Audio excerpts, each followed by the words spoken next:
It isn't. Hi, everybody at the Elephant and Castle community. Joining us today is Kashif Boothe, but also Mel is going to be joining us. Kashif, thank you so much for being part of this today. I really am looking forward to this chat because you and I have already had a little meeting, so I'm excited about what's to come. But meet Melissa, the other half of Retribe. Well, good to meet you officially. I've heard a lot about you, Melissa, so it's nice to meet you. Yeah, nice to be in a space with you. Yes. Kashif, so for the people at the community, can you give everyone an introduction to yourself and what you do? Okay, well, I'm a freelance producer within film, TV, and commercials and social media content. I have my own production company where I produce web series and short films, feature films, kind of done a range of spectrum of things for the last 6 years or so. And yeah, that's me, like, in a nutshell. That's a short nutshell. Yeah, sorry, I like to summarize it very quick. I don't want to go on for too long. Yeah, no, you're from London originally. Can you tell people where you grew up? Yeah, born and raised in London with Jamaican roots. My family came over here during the Windrush generation in the late 50s, early 60s. And yeah, so yeah, South London based always.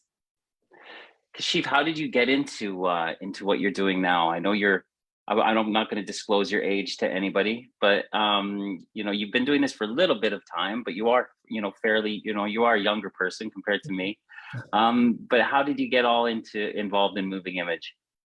Well, I'd say I wanted to study media and get into media from like about 13. So I remember doing research and like wondering, okay, how can I get into film and TV? And I saw you could study media. So I did that at college. I did a BTEC media course, and a lot of people who do BTEC media courses get a lot of flack, but they're actually really great to do because it was very intense. I did a lot of practical filmmaking and TV studies, music production, editing, PR, journalism, just at college when I was 16 to 18 years old. Then once I got my A-levels, I went to university and did a film degree. And after that, I started working in film and TV by doing a lot of unpaid work experience at like Big Brother, at loads of production companies like Jamie Oliver, or studios across London. And so that helped me gain a lot of experience. And then, yeah, after that, I was able to get a job because of the contacts that I'd made. And so I started to work my way up in the industry in festival and factual entertainment. So that was working on talk shows, food shows with like low-level celebrities, I'd say. and then I just kind of moved on and started freelancing across that and moved into scripted and worked at like ITV Studios, worked on a period drama called Mr. Selfridge. It was around the time Downton Abbey was really huge with one of the guys, Jeremy Piven from yeah. And so just kind of started to freelance and do that. But then I got really not bored, but the job I did at ITV Studios was very toxic and I didn't really understand why I wanted to do this anymore. It just felt like a job. So I started to make random projects just with my little DSLR Canon camera. And yeah, the projects were terrible, but it helped me reignite my passion for film. And so that's what led to me launching my production company in 2016. And so I haven't really looked back since. So yeah. I'm on mute. Sorry, I said beautiful. Thank you. Nick, your silence, is that because you want me to ask a question or reflect something back?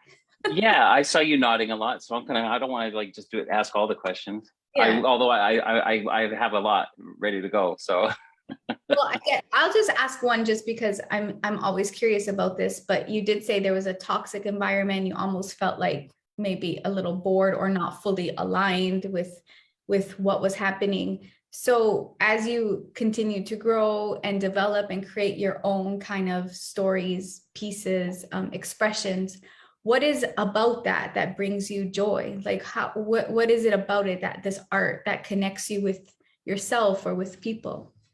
I think it's also about just sharing stories or telling stories that people can relate to, or when you've come up with a concept, an idea, and people get it. They've laughed at the joke, or they've been looked at something and said, oh, wow, I really understand what that character was going through. That's what I really like to do, but also creating content where people can relate to it through a factual element. So if I'm telling or creating concepts or stories where people can understand what I'm saying in terms of if it's about race or sexuality or whatever. I think that's really the best feeling. And especially when you've done an end product, it's always amazing because yeah, you go through hell trying to get something done. And so once it's done, it's like, yeah. Amazing. So so it's like this beauty in like expressing, educating, connecting, like all of these pieces. So can I ask, what's your creative process like? Is it a nightmare in your brain? That because it's a nightmare in my brain, but so I'm assuming what is like a day when you're in your flow look like for you? Do you have a routine? Is there rituals you do? What's your creative process like? It can be a nightmare in my head, definitely. I'm constantly coming up with ideas. I walk around with ideas in my head or write stuff down on my phone. I think the creative process for me is a bit different because I used to write and then I stopped writing through lack of confidence and just not really thinking I was good, even though I had a lot of success with the stuff I'd written. I think sometimes when you're working with people who aren't supportive or really are very toxic, that completely put me off. So I got started to write recently. And so I just kind of pulled a brief of what I wrote about maybe 4 years ago. And so that reignited my passion. And I remember the writer Shonda Rhimes saying that she has a hum when she gets into her writing flow. And so I kind of can get into a flow and I won't stop. And that's where my passion is kind of flows and all my ideas come out. So yeah. That space is like the magic, isn't it? Yeah, 100%. And it just doesn't stop. It just goes until it's done. It almost feels like it comes from the inside out, doesn't it? Where you're not trying so much, you're just in it and everything feels like it's all working for that moment. Yeah, 100%. Because when if it feels forced, I just feel like I'm not getting the best out of me. So I'd rather write or create in that space where it flowing very naturally. Cool. Nick, I took over. Go on. No, it's good. I love the way that, when I'm thinking about, because Kashif, we come from very similar professional backgrounds in terms of I worked with big companies, and then I just had this need to start my own company. And I don't know if it was so much about creativity. It was more around the idea of, because creativity, it's a hard thing to kind of define. A lot of people, when you were working for the big companies and, doing that wallpaper TV, which is just, let's make some pretty pictures and some nice little edits, a music bed, and we'll make some Zed celebrities look funny-ish or something. Then it is just wallpaper. There's no real meaning or narrative to it.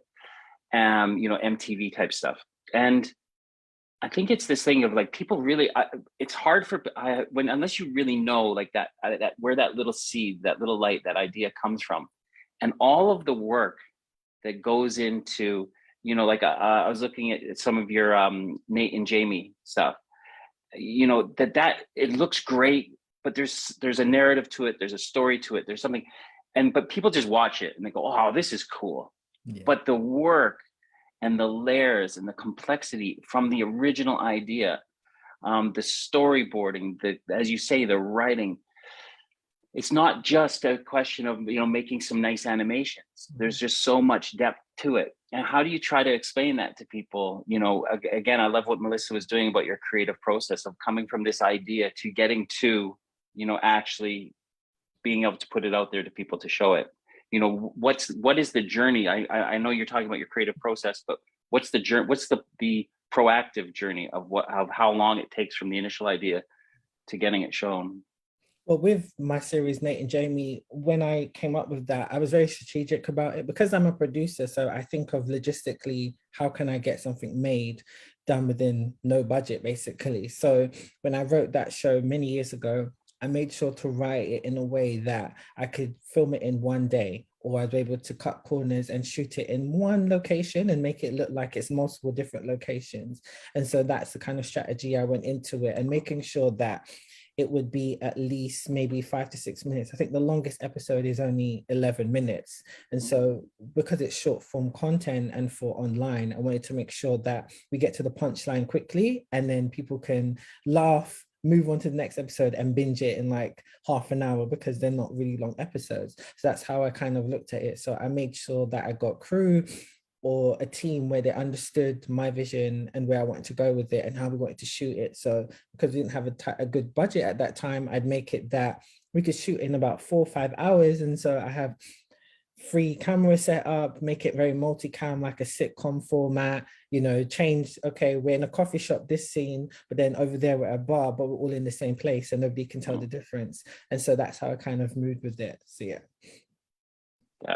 It's great. I think that, again, it's hard for people to kind of come up with all of the work that goes into, you know, preparing to try to get something made. But I'm interested to know from, you know, your days of like just your own self shooting on the DSLR. Now that's actually saying that you are fairly young, because you know, I'm from the mini DV. I was talking about it the other day, like we were mini DV tapes and you're actually moved into digital.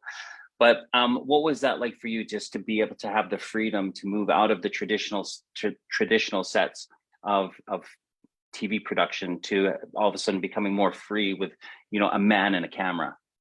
It was very freeing because I was able to come up on the spot, new ideas, play around with what I wanted to do. I wasn't confined to working to somebody else's vision or having to work with people I don't really like, and get to work with people who look like me as well. That's also a great space. And when you're self-shooting or working with people on a lower level, quote unquote, you're able to be on set, mentor other people and teach them how to be able to shoot or lie to set or work with actors and direct. And so that's what was really fulfilling as well. So yeah, you're able to really have a hands-on experience and you're learning as well. I'm learning how to production manage, I'm learning how to produce, I'm learning how to direct and further develop my skills and learn how to manage people in a better way. Because sometimes when you're on those bigger shoots, you see people are great at their job, but don't know how to manage people. And that's essentially very important if you want to move up within the industry or wherever industry you work in as well. So beautiful to hear, like there's this like space that you're creating where you're the teacher and also the student at the same time. And I feel like what that requires, like, wouldn't the world be so beautiful and safer and pleasant and peaceful if everybody was just in these roles? Like, I'm a teacher on this level and I'm a student here, and we don't know all the things all the time. Like, it just, when you were speaking, it just like brought a little bit of hope and relief, that we get to, I know in production film, it's a bit different. I mean, all the spaces are a bit different, but it feels like we actually can create the spaces we want to be able to flourish in, to strive in. It might not be easy. It's usually not easy, but it's possible. And I feel like when you're speaking, that's what I keep hearing, is this possibility of us being empowered. Yes. Like that's the word that was coming to mind too, is like when you said to not work with people you don't like, and also people who don't like you not work with you, like that feels like what becomes possible. Yes. When we get to honor our own flow, right? Because I don't know about you both, but like when I'm not feeling connected to people that I'm like creatively working with or growing with, sometimes I will make it about me not being able to meet them, which I put a lot of pressure on, and like, or them not being able to meet me. And what does that say? Like, there's this blaming game, but it's also like sometimes we need to be with people in this moment that really let us shine. So anyway, that's all I want to say is that kind of pressure we put on ourselves to meet other norms, I guess. So what becomes possible when we create our own space? That's my question and / observation. No, that's great that you picked up on that. That's something that I do want to do, because I never had the mentor, I never really had guidance in this industry. I kind of just did it myself. And so I refuse to believe that you can't work in a positive environment, because there's times where I've gone on set and I've been the only person and everyone knew each other, and I've just been kind of left alone and not really felt included. And I never want anyone else to feel like that on my production. I refuse to believe that you can't have a positive set or everyone can't have a good time. And so that's something I want to do. I want to, with my content and what I do, I want to inspire somebody or empower other people, because if they win, I win. I just feel like your light doesn't dim just because somebody else is shining. So I've mentored people, if they've surpassed me and doing great things. So if you actually genuinely want to see people win, then you kind of put your ego to the side. And it's a very tough industry, and we all should just be helping each other, essentially.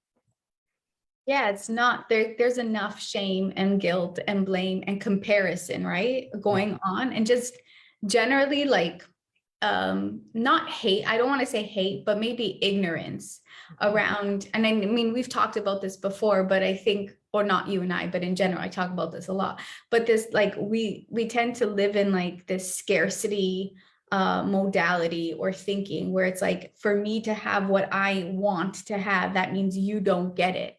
Yeah. And I think when we're in that space, especially in an environment like film, where it is competitive, it is kind of like a hustle, a struggle to get seen, to distribute, to everything.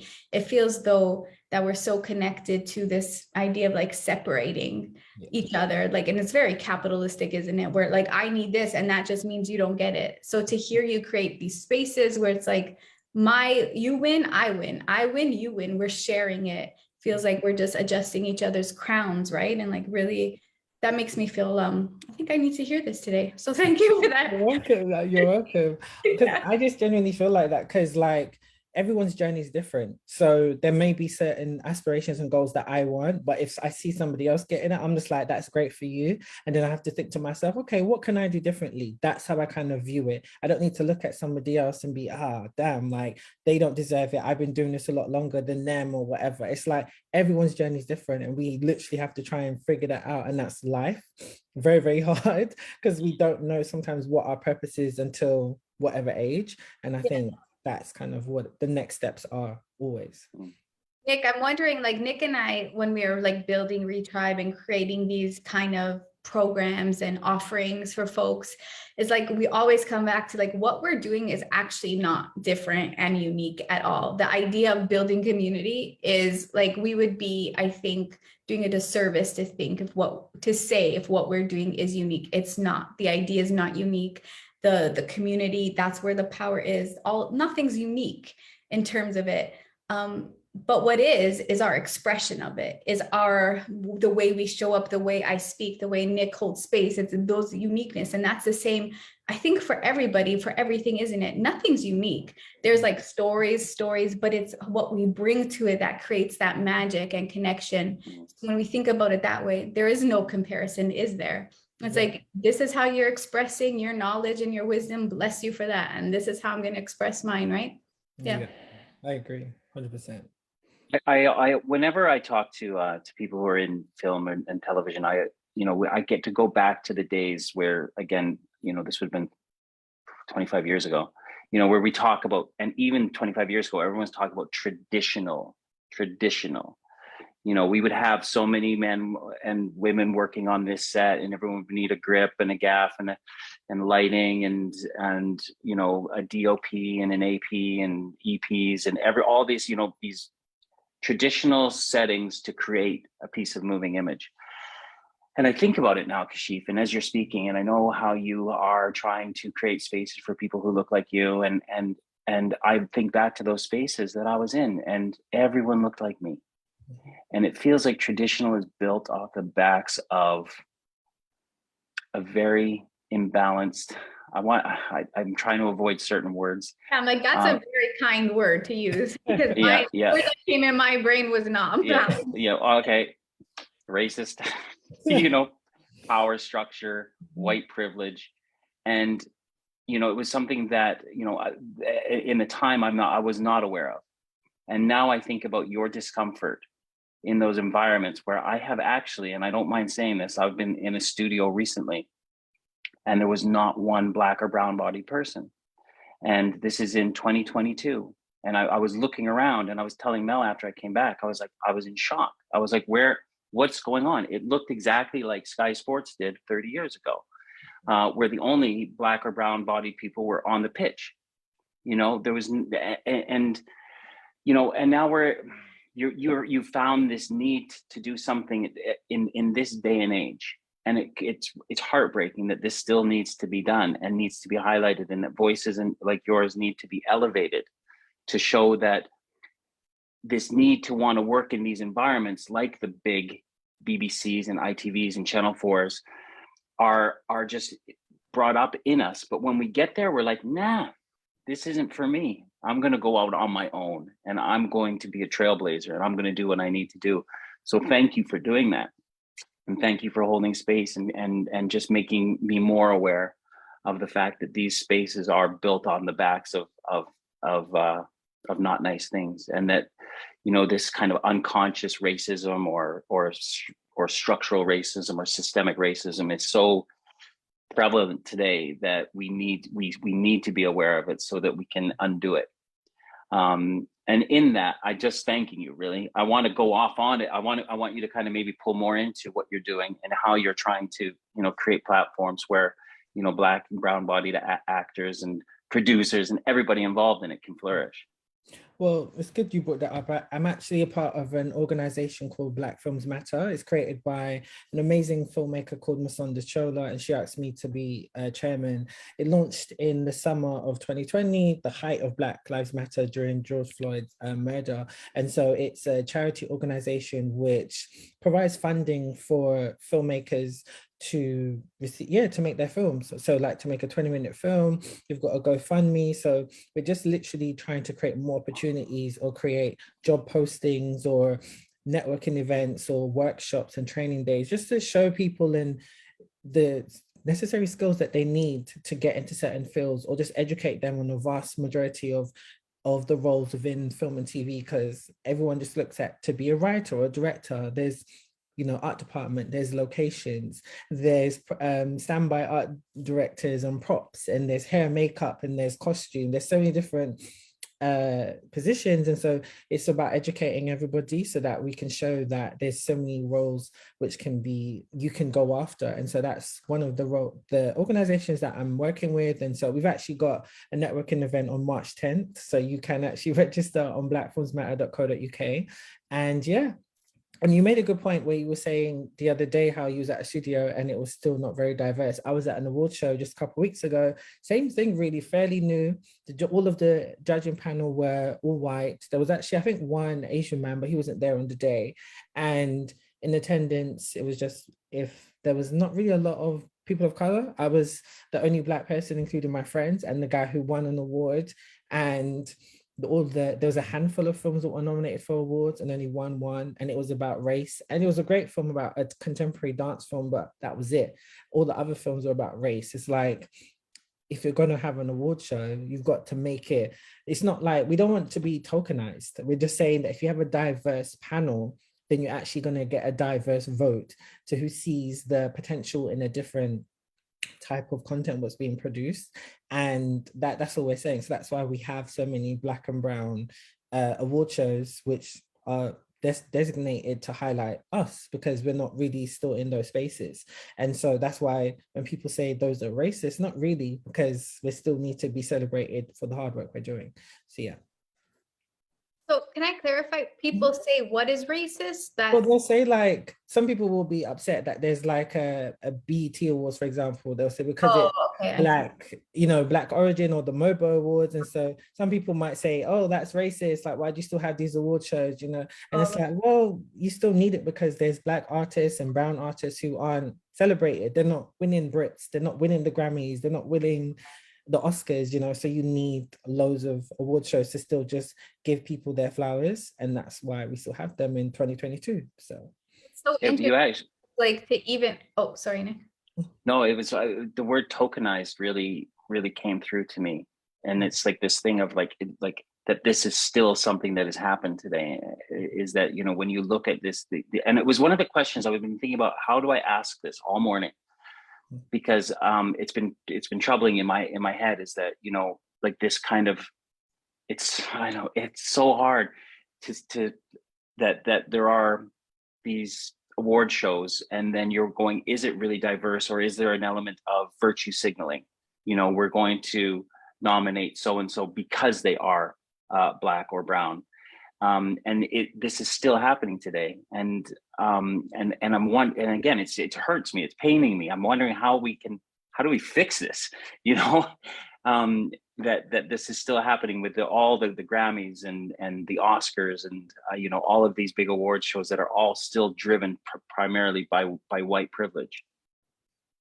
I don't know if there's a fix for it, but I think, as I said, if you have a diverse panel, then yeah, you're actually going to probably get diverse stories or shows, films nominated, and it goes beyond just what the typical narrative is, because it doesn't have to be about trauma or race and stuff. When I know that there's genuinely a diverse panel, is if it's an all Black cast and it's, for example, a sci-fi film, then I would know that it's diverse because that's a diverse story you're telling, and there's diverse characters as well, not just your genuine normal kind of characters what you're used to seeing on TV or in film. That's when I'll see that, okay, you actually are looking for diverse stories and actually are appreciating something which is against the norm. That's why, for example, Get Out did so well, and then Us, so forth. So Jordan Peele's kind of pushing a new wave, a new narrative of just showing us in a different space, which we haven't been seen before.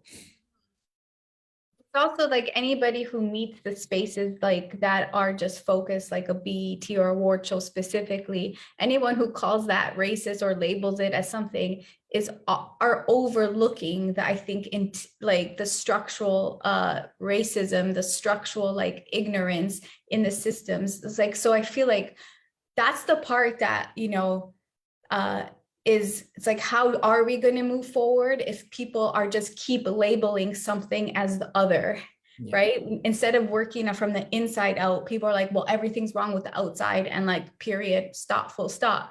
Where it's like, we're just going to call that racist and other. And then for me, what's so hard, and just like, I think for a lot of people, is that it stops any kind of conversation from happening. It stops any kind of dialogue, any kind of like, why is that racist for you? Or here's why it's not racist, and boom, boom, boom. Here's the history of film and television. Here's the history. So just this labeling of things as different and other just stop any kind of insight. So how do we get diverse like panels if nobody wants to talk about the fact that there's not diversity instead of labeling it, right? And that's all. It's just hard to have these conversations when everyone's so stuck in just categorizing something so simply, right? I think sometimes it's about breaking it down to their level. I think sometimes if I'm speaking to somebody who's got an ignorance viewpoint, I kind of try to break it down and say, well, if you've grown up in a society where you've just seen yourself on screen in magazines, or every time you turn on TV, you look outside, then you will understand a diversity issue because you're seeing yourself represented. If we're creating platforms just for black and brown people to be celebrated, and then they don't understand why black and brown people need to be in the Grammys and Oscars space, what people fail to realize is that that's still the standard. So if we're not being celebrated in the standard, we're not going to get the money that we deserve, or the platform, or the what to reach a bigger audience. So if we're still just winning awards within our culture, that's great to celebrate our fans, but we're still not going to be appreciated when we go back to a main film or main studio and we're saying, well, we've done all this, but then they're going to be like, well, you haven't won that, so why should I pay you what I'm paying somebody who has the accolade? So hopefully that makes sense, what I just said. No, it makes a lot of sense. It's actually really like, it just brings the point of like, how are we supposed to, even if it's competition in the film, how are we going to compete on an equal ground if the ground is not equal? Because it's not.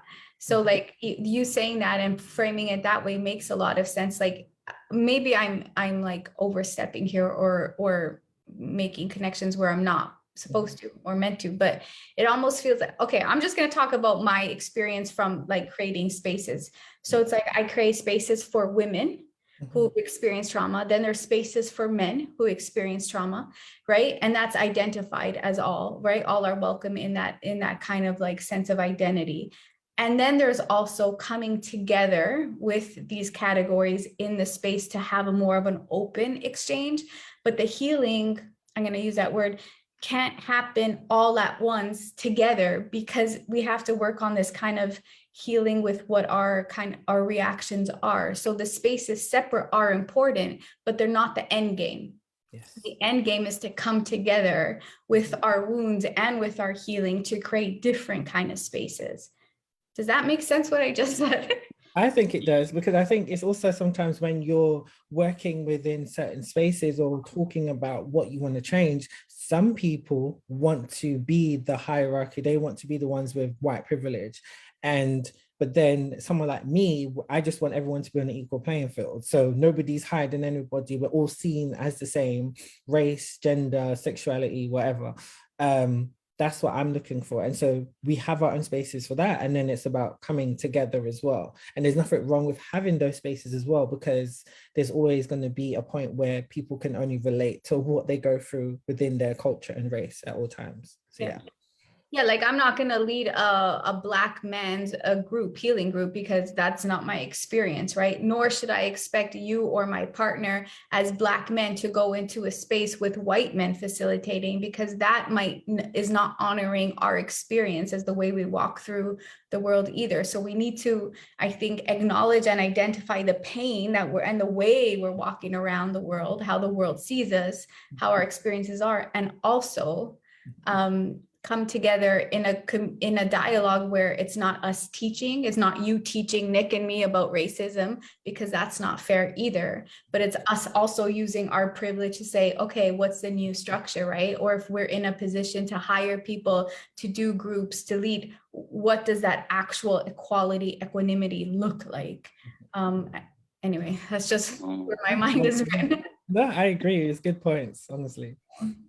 Yeah, I think that it's, as you guys are speaking, it warms my heart to think these spaces are being created for people to come together, to heal, and it's like in these coming together, we become undivided, because it isn't, for me and my experience, it isn't about an individual. It's about the systems that the individual has grown up in.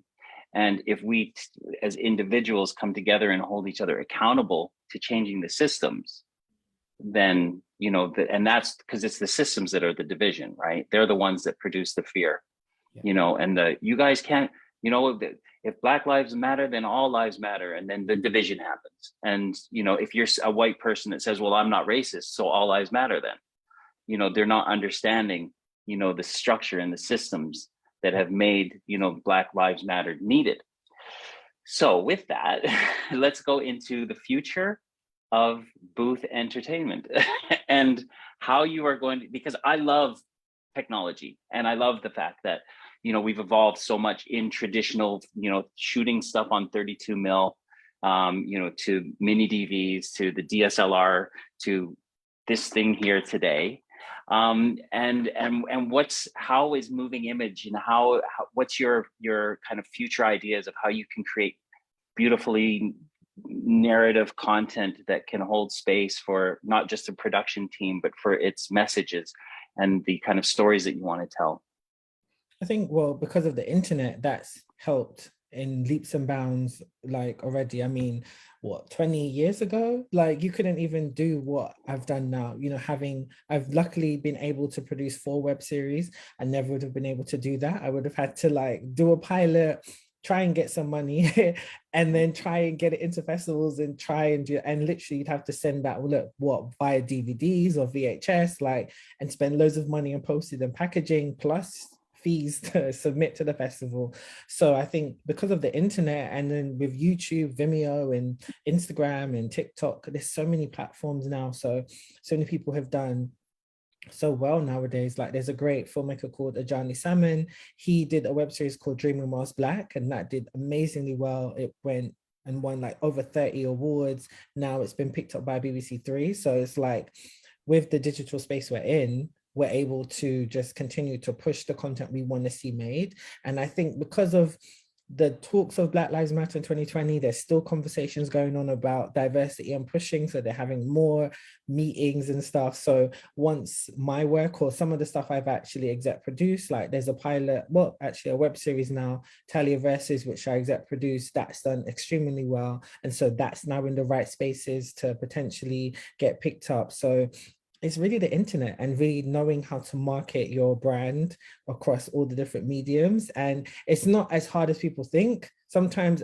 the way how I do it is I'm not looking for millions of views. It's literally, once I put something on my platforms, on my social media, when you put my name in Google, you see everything I've done. So then you're able to decipher and be able to look at that and say, okay, oh, wow, I like what he's done here. Let's see how I can work with him, and so forth. And when you just learn about self-branding, that's fine. I think some people will say that you need to have thousands of followers, and that can work for some people. I don't, but it's still been able to benefit me in the long run.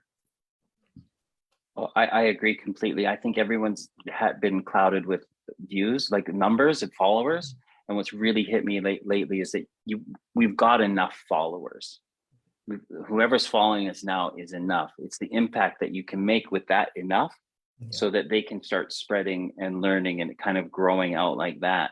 I was always, and Melissa will back me up on this one. I thought the success of Retribe was when we were going to be producing like all of these mass like pieces of content that hundreds of thousands of people were going to like.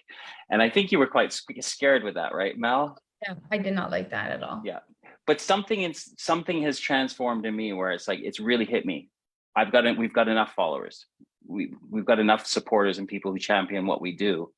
It's about creating content that can spur on individual transformation, you know, so messages that say, hey, you know what, these people are again, Mel says, like, no one's really talking about anything new about, you know, not becoming an individual, but becoming part of a community. And that's what we need to be part of, is a community to help grow and to transform, so that we can make our spaces around us more safe and more inclusive and diverse. Whew. Yeah. Hard for you to say, Nick? What was happening? What's that? You took a big breath. Was that hard Yeah, for you to say? I think that it's just me learning and acknowledging more and more things coming along. Is that I really like the fact that it's about the content, and it's not so much. It's not about the amount of people who see it. Yeah, it's like when the message is authentic and it comes from a place of your own truth and experience and message that, you know, let it land however it lands, but it's your relationship with the work. When that's done in like authenticity, then actually nothing else matters. Rather, it's the process of the becoming of it, your relationship with the whole thing, I think anyway, where it's like numbers are just numbers and wars are beautiful and but what it is about the recognition of your relationship, I think, with the creation. That is like, you're almost, okay, this is what came to me, is like, can I do everything, create everything as if it were a love letter to the universe? And that's how I'm seeing the creative process. Everything is a love letter to the universe. So if you're working, whether it's in film, writing, dance, and you're just doing it as an expression of love for humanity, for beings, all this stuff, yeah, you can't do it wrong, really. The pressure doesn't exist because it's your expression of love, I think. That sounded very hippie, didn't it? But that's what I'm. But there was a little piece of digital art that was put out on Instagram the other day. I think it was from a Joe Rogan's Instagram, and it was a little piece of digital art that it was like a little picture, and then it kept zooming out, and it kept zooming out, and and the picture just became, you know, it was just a dot that you were looking at. All these different pictures came through it. And it made me think that, you know, what you're doing, Kashif, is you're creating these things that are being looked at now, that are enabling someone else to create, inspiring someone else to create. And then that's where the beauty comes. It's the ripple effect of your creativity that's going to be influencing generations to come. So I'm interested to know, we've got a few minutes left. What have you got in the pipeline right now? And what's tell us a little bit about your podcast. So currently I have Talia Verses, which I mentioned. We've got the season finale coming out soon. You mentioned Nate and Jamie before. I've shot the pilot for the second spin-off to that kind of whole franchise, which is currently in post-production. I'm in development of a couple short films, a really good thriller film, a drama film, and I'm producing a feature-length horror film as well. And I've got my podcast, which is my name, the Kashif Boothe Podcast, where it's a business and education podcast where I interview creatives or people across of different industries and mediums, and I talk about their journey, and really hopefully people can be inspired by their journey, and so they are educated, and we just talk about the trials and tribulations of what it's like working in your passion and what can be done next to change, or what they've got coming up next. And it's just about giving a platform to people who I think should get their flowers. So yeah. Nice. Melissa, do you have anything to add? No, I maybe I'll ask a question, but Yeah. I think you might have answered it 1,000 times. But like, what your hope is for your relationship with creativity, with yourself? What are you hoping to kind of give the world? What is your love letter to the world? It's so funny. Like I remember I used to wanting to have these goals of like I want to go so far and like get all this and that. And now it's more so as long as I'm able to educate, inform, and inspire my audiences, that's great. I'd love to, sign a deal with a studio so I can get as much money as I want to make every single project. But as long as I've done that, I'm happy. So yeah. Hmm. Did you say you're making a thriller or a horror movie? Both. So one's a thriller short film and then one the horror feature film. So the horror, is it like gory, like slasher, or is it like suspenseful? Slasher. So it's Nice. we're hoping that it could be like a franchise. So think Scream, Halloween, Friday the 13th, but British. So that'd be quite cool. So, yeah, I'm a Friday the 13th like hardcore lover of Jason Voorhees. yeah, me too. I love slasher films. I love them. So Yeah, because I mean, a lot of people think that they're just, but there was a skill to it, and you see in these stuff like how they made like there's a series on Netflix that showed the making of like all of the Nightmare on Elm Street and Friday the 13th and how they were meant to be, and their original titles and everything. It's really interesting, but it's an incredible genre. How do you deal with all the fake blood? I don't know yet. I'll see. Once we get the money, fingers crossed, to be able to make it, we'll see. I'll just lead that to the art department and graphics. Okay. And then Well, if you need the first person to die to be a 51-year-old white dude, then well, it is based on the stag weekend. So yeah, so a lot of guys just who are supposed to get married kind of get, okay. yeah. So Oh, okay. Maybe I'll write me in as an old time bartender who like they don't even make it. See, I'm giving too much away from the plot. The director's okay. But basically they don't even make it out. So they don't even make it out. It's while they're getting ready to go out, they just kind of get, so Awesome. Kashif, thank you so much for joining us today. I really, really enjoyed it. Extremely insightful, inspiring. Glad that you're that we've met. Hope to have you in our lives and stuff going forward. So I'm sure that maybe next time we meet is in town for a coffee and Mel can join us and we can have a good face-to-face. Yeah, that'd be great. Amazing. Nice to meet you. Thank you so much. And thanks everybody at the What's on Elephant and Castle Facebook community. Thank you for joining us. Don't forget to join me on Thursday at 11 a.m. for a Tough Through Tender workshop. We'll see you all later. Thanks again, Kashif. Bye. Bye.